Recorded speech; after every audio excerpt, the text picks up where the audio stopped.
Why does YouTube TV keeps asking you that you need to sign in to your account? Now, there are factors or multiple reasons why this problems is always showing on your end.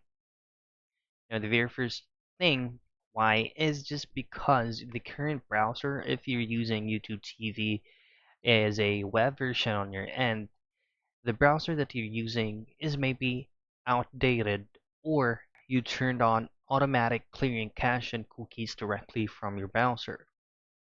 Now to check that, just head over directly to the three dots, then go to settings, and in here go to privacy and security, and then head out to delete browsing data.